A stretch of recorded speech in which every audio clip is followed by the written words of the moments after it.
Hello everyone, I'm a big fan of kabocha, Japanese squash. I eat them regularly by steaming. Today for the first time, I'm trying to bake them. I have washed and cut them into small pieces, added salt, pepper, red chili powder and spray some cooking oil.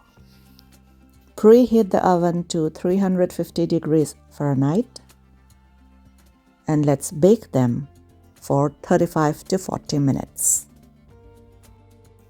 Wow, the kabocha cooked faster than I expected in 30 minutes. Let it cool down completely at room temperature. Enjoy the baked kabocha as a side dish, breakfast, lunch, or dinner.